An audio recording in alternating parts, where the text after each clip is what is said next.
Okay. Classic album of the week is Bruce Springsteen, Born in the USA, released in June of 1984. Has a lot of really good tunes on it. So this is the classic album of the week. You might want to remember this because there's a chance that if you take the final, there'll be a extra credit question on what was the classic album on Good Friday. Right? So just sort of keep that in mind. All right. So last time we were talking about what happened in the period 1913 2000 or to the present, and what we said was that you got an expansive role of government. That is, we noted that just your dollar expenditure by government is 10 times larger, or more than 10 times larger today in terms of size of the economy than it was in 1913. All right. You guys, classic album of the week. Very nice. Don't forget it. All right? Don't, just remember this was the classic album of the week, okay? All right. So anyway, we have this period, 1913 to today, not only a growth in government expenditures, but also a growth in government regulation. And you see a lot more regulation today than you did in 1913. If you'll recall that Hayek said that once the legislative branch gives over power to the executive branch, that it won't be able to oversee it. And so he was he was talking about the separation of powers, and that the legislative branch shouldn't be delegating the power to legislate to the executive branch. Today we see all sorts of that, right? We saw President Obama saying if Congress doesn't pass these things that he wanted, he has a pen and he could have an executive order and he could just make it happen. You have President Trump enacting tariffs unilaterally, right? Says, okay, we're gonna increase the tariffs on China. We're gonna have a tariff on Mexican, cars coming in from Mexico, right? How in the world can he possibly do that? Right? That's not within the executive, executive authority to do that. But what happened was the Congress basically gave the president the power to do that by saying, well, if it was a threat to the security of the United States, then he could change, or he or she, the president could enact these tariffs. And so what we've got over time is not only a government which has all sorts of expenditures relative to the economy. We noted that the taxation, about 40% today, 40% of all tax revenue that comes in, 40% of all income that you earn goes off in taxes, the state, local, and federal government. So we made the point that if there was a two-person family and one was a two-earner family and one was earning 60% and the other was earning 40%, that the second earner would be paying, working their whole year just to pay the taxes. So state, local government taxes are much higher than they were, not only in total, but as a percentage of the economy. So then we said, well, what sort of thing happened what was a characteristic of the early part of this period that made it so that government was able to get larger and that you guys agreed with it, right? We said that Mises was writing in 1927, right? Remember that? He was writing in 1927 and he said anti-liberal thought is the thing that's going to cause the Great Depression and all this other stuff, right? So he's observing this movement towards the idea of a much larger role for government than had been the case prior to the earlier part of this period, really to the 1913 era. He was saying in liberalism that we need to go back to this era, right? Because it's called liberalism in the classical tradition, right? So we noted that there were three historical events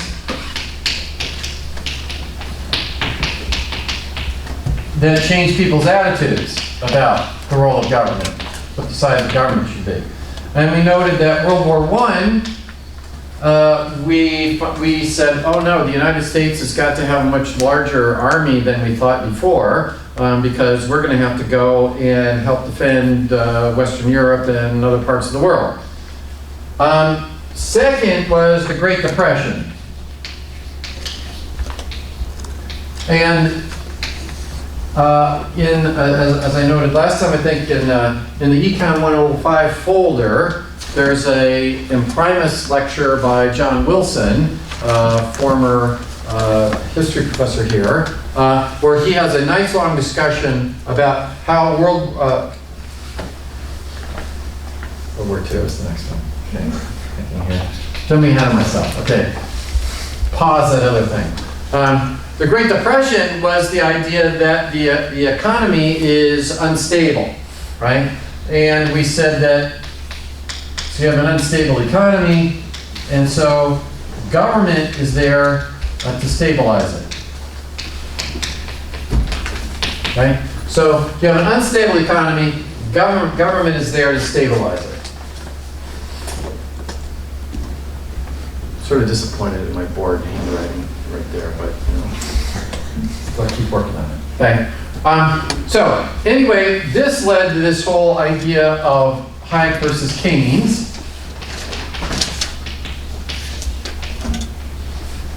Whereas we said that in 1936, John Maynard Keynes writes the theory of employment government, and what he is the general theory. But anyway, he writes this book in 1936 and is explaining why it is that we've had a very long period where unemployment rates are high. Right? He said that the classical economists would tell you. Prices should have fallen, right? Wages should have fallen. If you got excess supply of goods or you have an excess supply of labor, then what ought to happen is prices should fall and you get to equilibrium. Well, that didn't happen. So why didn't that happen? And he argues that prices and wages are sticky downwards, and so you don't get to equilibrium. And so what you need to do is the government's got to step in, and we'll explain more about that next week. But the government's going to step in order to increase the demand for all goods and services. So the idea is that the government ought to intervene to stabilize the economy. That attitude changed because of the Great Depression. And then finally, World War II changed people's attitudes about the Great Depression. And again, this is if you get in the Econ 105 folder, you'll see this article in an old imprimis piece by John Wilson, where he explains why it is that people's attitudes during World War II changed.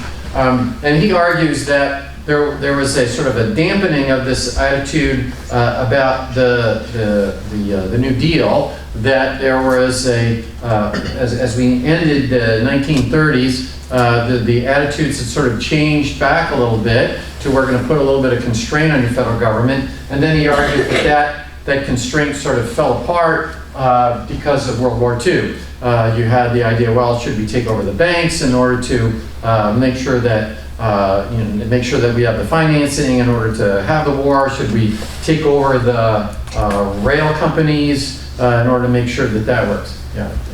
You talked about how Hayek predicts Great Depression in World War II. One of the arguments of the anti-interventionists in the late 30s and 40s was if we go into the war, we'll just lose all our freedom and never get it back. If we don't go into the war? No, if we do go into really what... Was he talking about that at all? Hayek writes The Road to Serfdom in 1945. And what he says is, he's not talking about whether we should, because the role of government is to protect life, liberty, and property, right? So you could easily make an argument that we should enter the war because that's the most efficient way to protect life, liberty, and property here.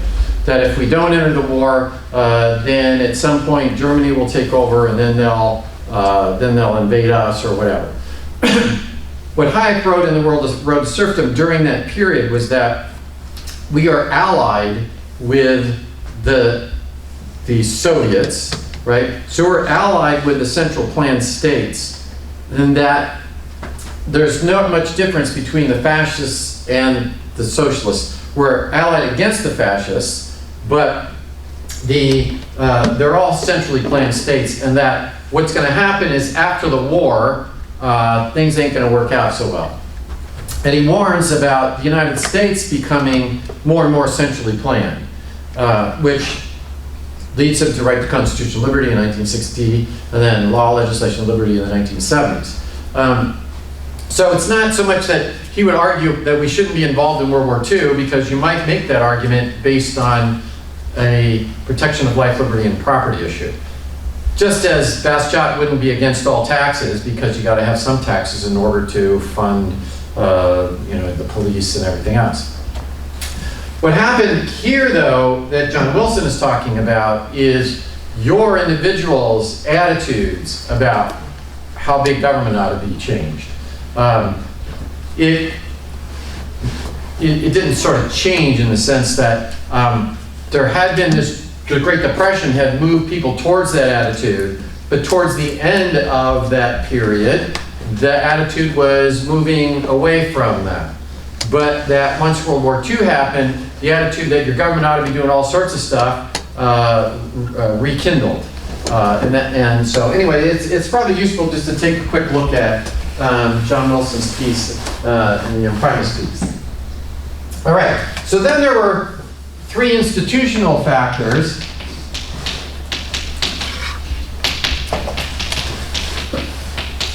The three institutional factors that arose, and they all happened in 1913, that all allowed, but these things did was they allowed the expansion.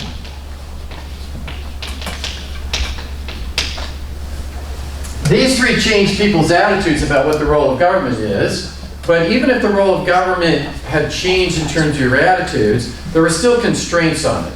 The first one the institutional factor that allowed for the expansion of government was the 16th Amendment, which allowed for the income tax.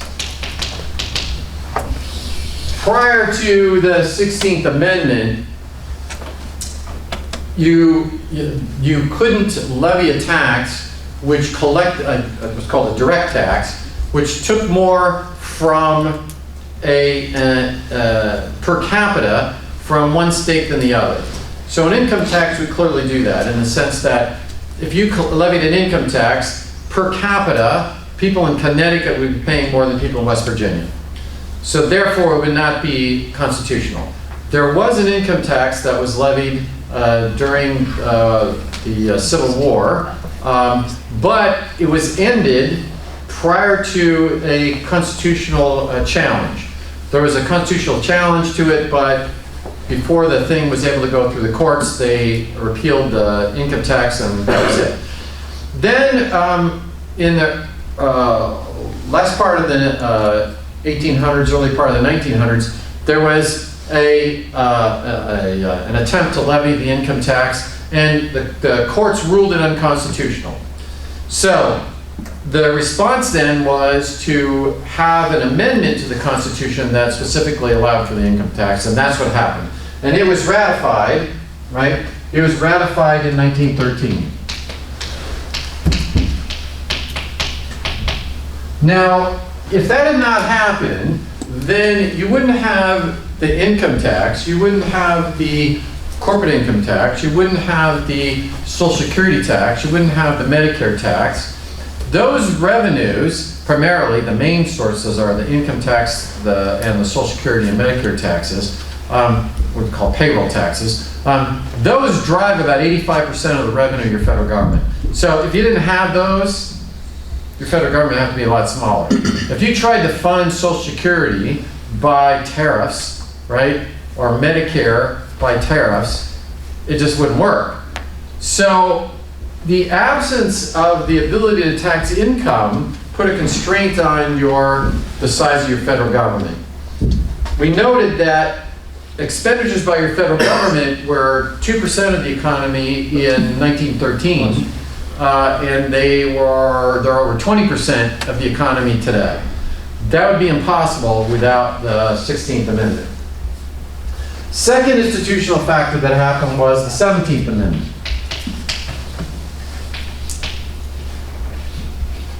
And the 17th Amendment was what? Direct election of senators.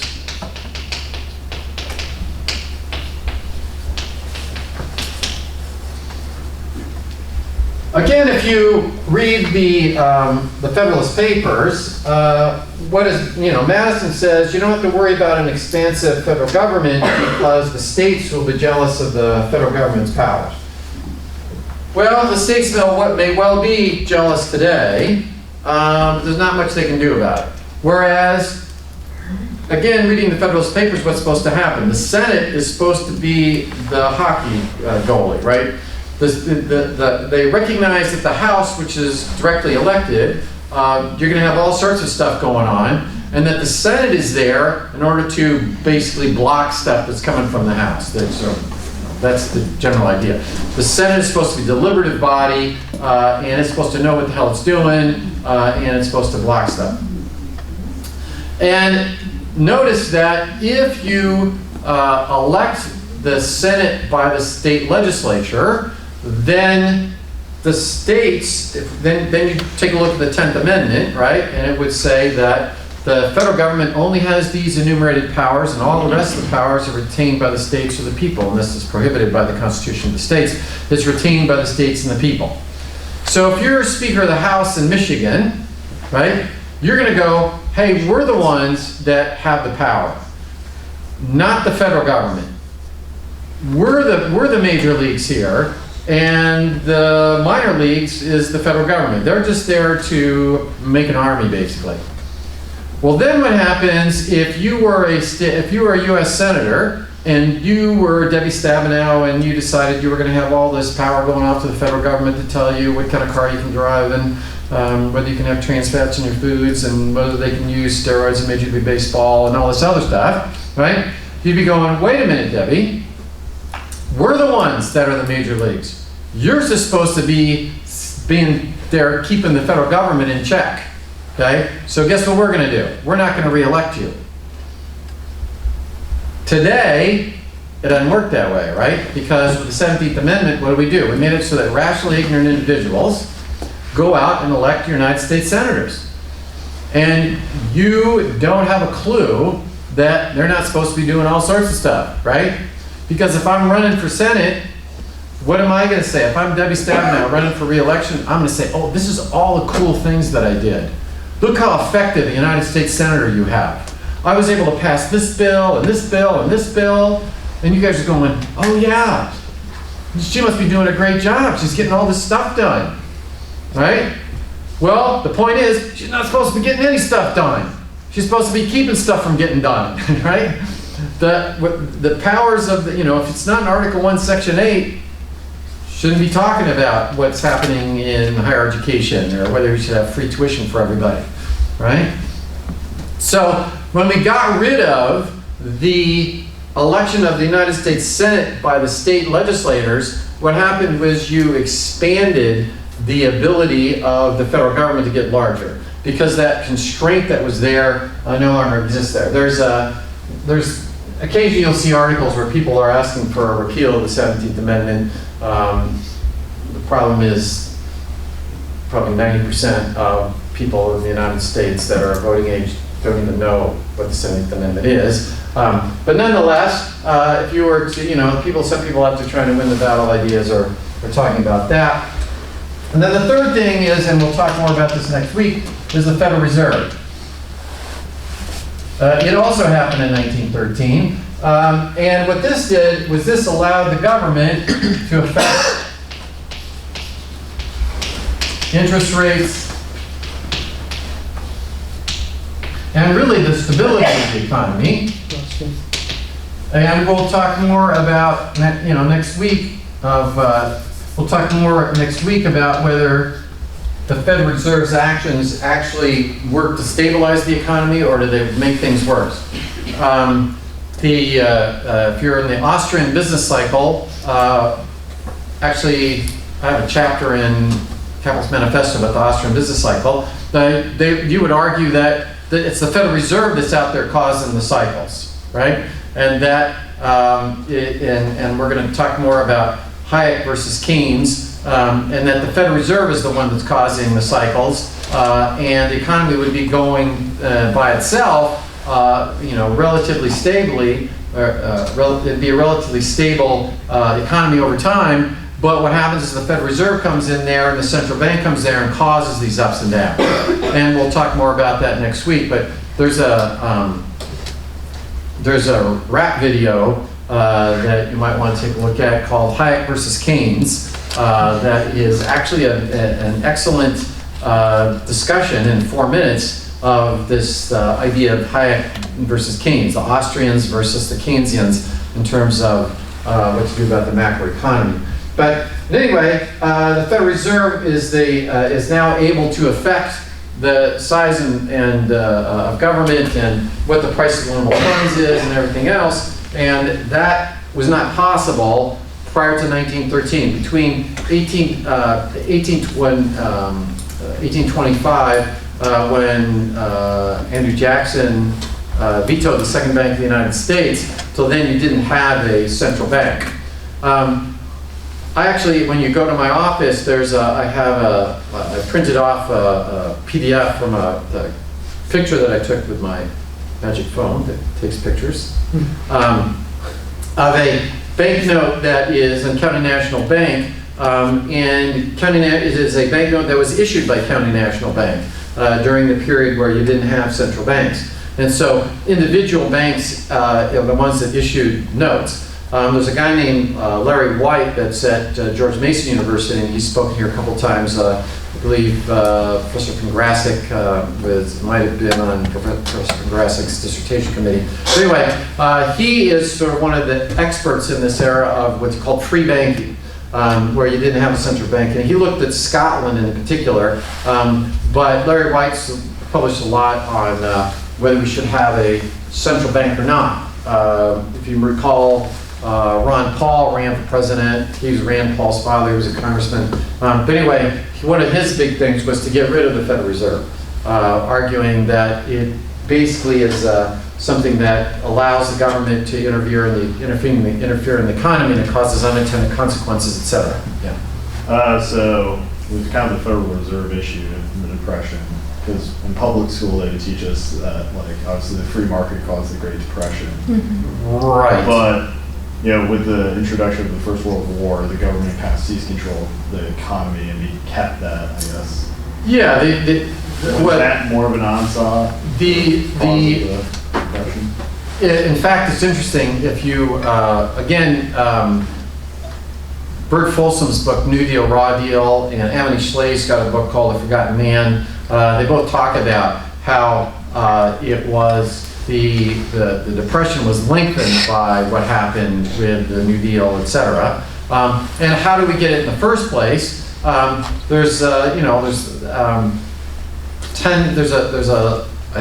In fact, sitting outside of Professor Kongrasic, there's still a couple left. There's a Larry Reed, you can just get it on the magic of the internet. If you just look at Great Myths of the Great Depression, there's a book that, little piece that Larry Reed, who was at FEE and is just retired. But anyway, he wrote a piece on this, and we'll talk more about it next week, about how it is that the federal government interventions, and particularly the Federal Reserve, caused the Great Depression. Certainly, the argument actually on the Econ 101 online, which I should have told you guys about, which I forgot. But the Econ 101 online, I do what we're doing now. There's, through the lectures, I believe 7, 8, and 9 are the macroeconomics piece of the Econ 101 online, so you might want to take a look at those. And the ninth lecture is about this Austrian view that says that it was the actions of the Federal Reserve that caused the problems, and in particular the Great Recession as well.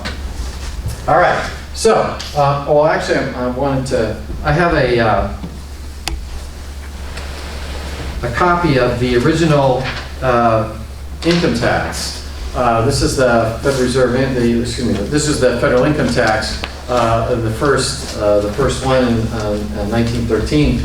And it's sort of interesting, it's pretty short, right? I don't know if any of you did your income tax. or April 15, but it's a lot more complicated than this now, if you did. But one of the interesting things is prices are about 25 times higher today, and we'll talk more about this next week, but prices are about 25 times higher today than they were when this thing passed. And it's interesting to see that you pay 1% on an amount over $20,000. Okay, so you don't pay anything if you're making less than $20,000 in 1910, which would be even 20 times as big as what? 400 is 20 times, what's 20 times 20,000? Is that 400,000? Yeah. So you're not going to pay any income tax if you're making less than the equivalent of 400,000 today. And then the maximum is 7%. 6%. The maximum is 6% on incomes over 500,000 in 1913. So well over $1 million today. In fact, well over. Like it was 20 times 500,000 is what, 10 million? Is that right? So yeah. So multi-millions of dollars before you pay the 6%. So the deal wasn't it was supposed to collect lots of revenue from everybody, right? That when this thing originally started, and as everything else, it is now much larger. As we noted, your federal government is spending. Actually, federal government is running deficits of $1 trillion, and so your federal government is spending way more than it did. But the income tax, when it first started out, was not supposed to be nearly as large. All right. That leads us to the beginnings of the macroeconomics piece. And what we're going to start out with some definitions. And really that's all we're going to get through today is definitions of a couple things. But the first definition is called gross domestic product.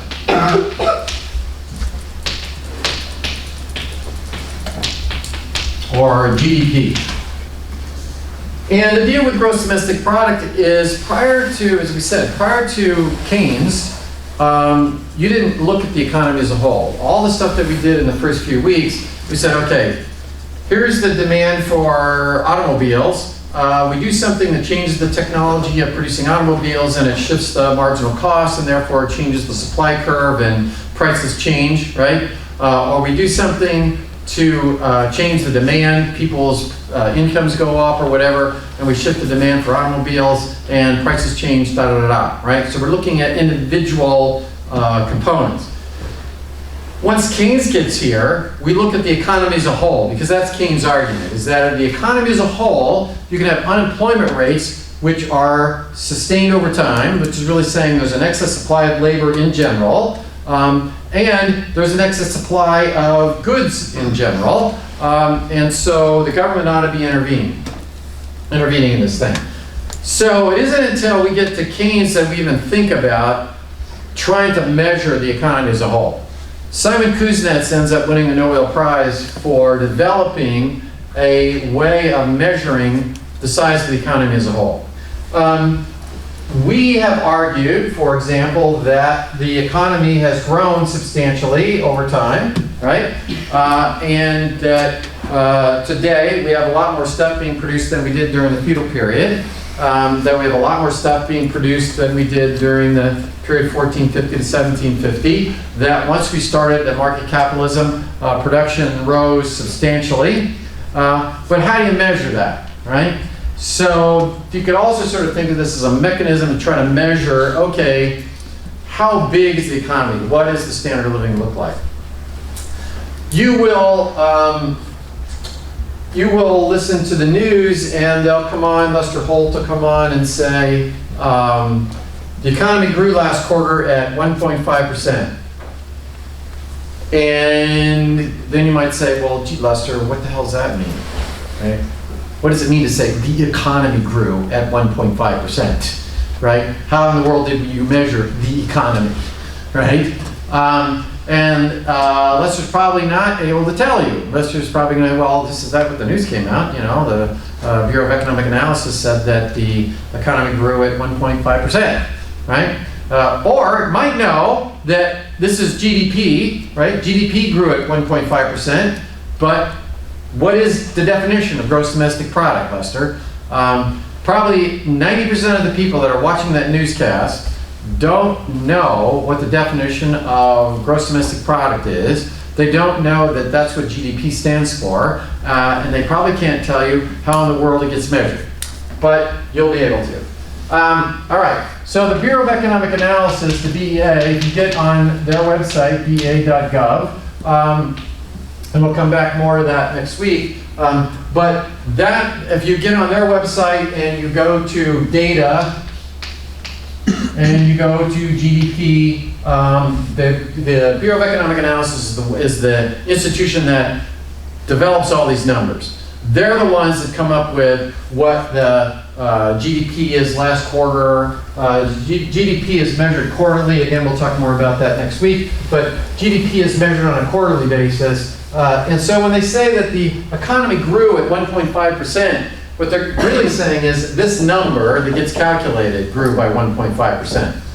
So it grew from 20.26 trillion to 20.29 trillion. That number is what they're counting as the size of the economy. That is what gross domestic product is. So how do we define that?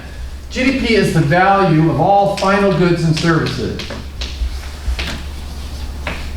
Of all final goods, and it's important that we know what final is, all final goods and services produced in the economy in a given year.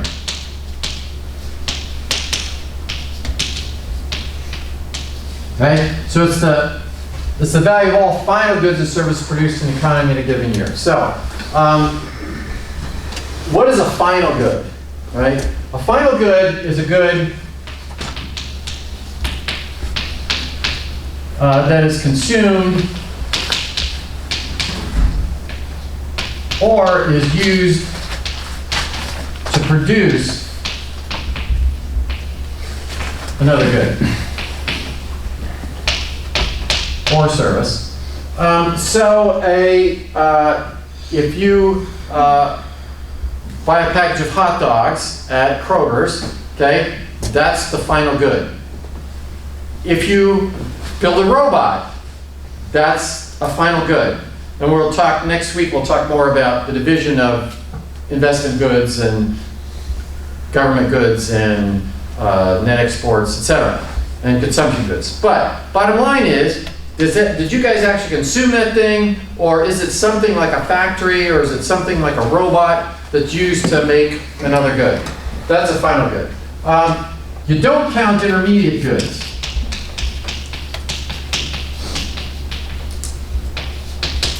It's called intermediate goods. And what are these? These are goods that are transformed into a final good.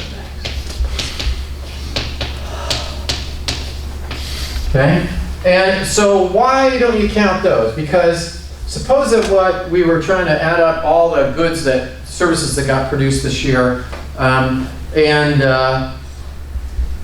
we produce $100 worth, because it's the value, right? So it's price times quantity.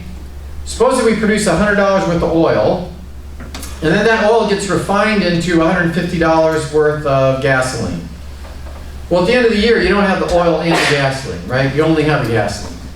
So you can't count goods that got transformed into other goods.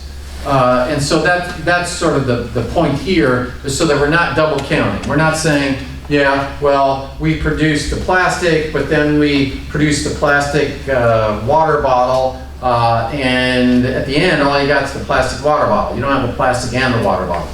So if something gets transformed, again, difference between a robot, which actually produces another good, so that would still be a final good, but an intermediate good would be a good that just is intermediate. Now, one of the problems that you might think about is that, again, all these things seem sort of simple when we just write them down, but actually implementing this, it turns out to be a little hard if you start to think about it a little bit. One is, what if you go down to Steve Veer Accounting, and you have Steve do your taxes, okay? Then that is a final good. That was, you guys consumed that service. What if you are Hillsdale Brewing Company and you hire Steve Veer to do your accounting, okay? That's not a final good. Because what's gonna happen is, anybody ever been to Hillsdale Brewing Company? Okay, what do you buy at Hillsdale Brewing Company? Founders. Yes, you can do that, all right? I personally buy their macaroni and cheese with pulled pork, okay? Get macaroni and cheese with pulled pork until Hillsdale Brewing Company, you know? But anyway, what's gonna happen? What's gonna happen is that the price of that good that you bought there, right? Either the beer or the macaroni and cheese or whatever you bought there, that's gonna include the cost of Steve Veer's accounting service, right? So if what happened was we counted the value of that macaroni and cheese and we counted the business-to-business sale of the accounting service, we'd be double counting. And so you don't count business-to-business services when you're adding up all the final goods and services. But the point here is that it's fairly complicated when you actually go to count this stuff up, right? And we'll talk more about next time about some of the problems with doing that, but just if you just sort of thought about it, how can I make sure that I'm accounting all this? And when you look at the BEA, it's going to give you what the GDP is, right? It's going to say it's $20.196 trillion, as if you can get it accurate to 3 decimal places, right? It ain't going to be accurate to 3 decimal places. I'm going to know that a country that's got $20 trillion in GDP is bigger than a country that's got $10 billion in GDP. Okay, but do I know that that GDP is exactly this number? Probably not. But we hire all sorts of people to go out and try to figure what that is, right? If you graduate with an economics degree, you can go work for the Bureau of Economic Analysis, and they hire a whole bunch of people that are out there trying to calculate this thing. Now, just quickly, there's a thing called value added. And what value added is about is another way of counting what GDP is. So I could count up the value of all final goods and services, or I could count up value added. Now, what is value added? It's your sales minus what you bought from other firms. So let me just give you an example. Suppose that you are a farmer and you grow $100 worth of wheat, okay? You have a farmer and makes $100 of wheat, which he or she sells to the miller, right? So the miller buys the wheat and makes it into $150 worth of flour. And the miller sells the flour to the baker, right? So the baker buys the flour and makes $200 of bread, and you go to the baker and you buy the bread, okay? So if we looked at the value of the final good, right? We're not going to count the wheat because it's an intermediate good, right? It got turned into the flour. We're not going to count the flour because it got turned into the bread. All we got, this is your final good here, is $200, that's the final good. But if we look at value added, we say, okay, what's the value added of the farmer? The farmer's value added was they took $100 and let's say they didn't spend anything, they didn't buy anything from another firm, that's $100. The miller sold $150, but they bought $100 from the farmer, which is equal to $50. And then the baker sold $200, but they bought $150 from the miller, which is $50, and it comes out to be $200. Okay? So one way of calculating value added, or excuse me, calculating GDP, you can either add up the sales of all final goods and services, or you could add up all the value addeds of the different producers. So in this case, what would happen is the farmer added $100 in value, the miller added $150 in value, the baker added $50 in value, and you get to a total of $200. You can do it either way. Why it's interesting to look at that is that most developed countries have a value-added tax. And they generally generate more in their value-added tax than they do in their corporate income tax, if they even have a corporate income tax. So if you've ever been to Canada, how many have been to Canada? Good. If you've been to Canada, then they have a value-added tax. And so if you buy anything, right, there's going to be a value-added tax that's going to be there. Now, if you take Econ 402, we talk in good detail on how this all works. But the bottom line is the farmer would pay on $100, the miller would pay on 50, and the baker would pay on 50. And that would give you the same tax as if you just had a tax on the GDP. So the value-added tax is we don't have one in the United States. Michigan had a value-added tax twice, 1953 to 1967, and then again from 1976 to 2012. Michigan had a value-added tax. That was, it was a difficult tax I was deputy state treasurer during the time that we had the value-added tax. One of the problems was trying to explain to people what the hell it was. You have businesses coming in, they're the ones that are paying the value-added tax, right? The businesses are coming in and they're complaining about why is this in there, why is that in there, et cetera. So you'd have to sit down and say, hey, why don't you read my book? But anyway, it politically was not a very popular tax, and it's been gone since the Snyder administration. They replaced it with a corporate income tax. So anyway, we were the only state that did it, but in terms of national governments, they have the value-added tax. The second definition that we want to look at is consumer price index.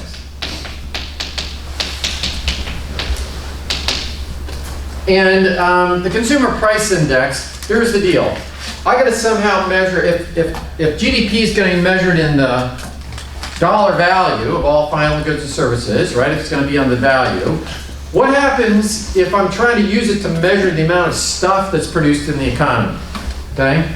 And so what happens is this year we produce this much stuff, next year we produce exactly the same amount of stuff, but prices have doubled. Now what's going to happen is when I measure GDP, it's going to look like we got twice as much stuff as we did last year, even though all that happened was prices changed. So how do you deal with the fact that prices are changing over time? Now there's lots of ways of doing it. There's all sorts of different price indices. There's a producer price index, there's the implicit price deflator, but the one that, if you hear that, gee, prices went up by 2% last year, what are they usually talking about? They're usually talking about what's called the consumer price index. And there's lots of them, but the consumer price index is the one that's probably the most popular in usage, and it's the one that people care about. And again, we'll talk more about this next week, but basically the price indices work is, you look at a basket of goods in a base year. So we pick some year, okay? 1982, say. I'm going to say, okay, basket of goods in a base year, let's say 1982, and we're going to say, okay, how much does it cost today? Or excuse me, how much does it cost then? And we're going to compare to its cost today. So we're going to say, okay, and who actually calculates this is the Bureau of Labor Statistics. So if you go to BLS.gov, you can work through their website, and we'll talk more about this next week. But we'll look at what the consumer price index is. And the basic idea is that because it's an index, the idea would be that if the CPI had moved to 200 from 100, we'd say, okay, things are twice as expensive as they were in the base year. Now, again, they'll measure it to a couple decimal points, but if you sort of think about it, what do I care about the market basket that was produced and that people bought in 1982, right? You probably don't buy very many things that people were buying in 1982. So how do you deal with that? If this were the Middle Ages and you were always buying the same stuff, then you go, oh yeah, okay, I bought the same stuff this year as I did last year or 10 years ago. Let's look at what it is. Second is, what do you do about quality? That is, you bought a computer in 1982, right? Looks a little bit different than a computer that you buy in 2019, right? So suppose that the price of the computer stayed the same, but that computer is way better today than it was in 1982. How do you deal with that? So there's all sorts of problems trying to deal with the CPI, and there's problems trying to deal with GDP, and we'll talk more about those next week. But the idea is that we sort of know what if I say to you the consumer price index or inflation, you'll see this all the time. The Federal Reserve's target for inflation is 2%. That's in the news all the time, okay? What does it mean for their target for inflation to be 2%? Probably some price index, and the one you guys most know about is the consumer price index, and we're going to say that number grew by 2%. Just as if we say the economy grew by 2%, we'd say that number, GDP, grew by 2%.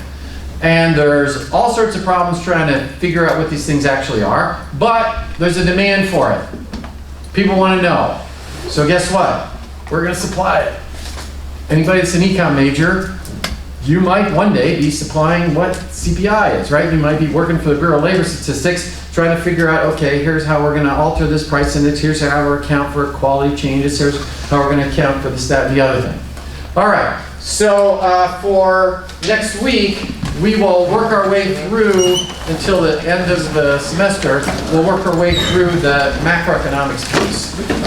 And so you might do that. And again, look at the online course, chapter 7, 8, and 9, I believe, in the online course to give you some introduction to this macro stuff. All right, have a good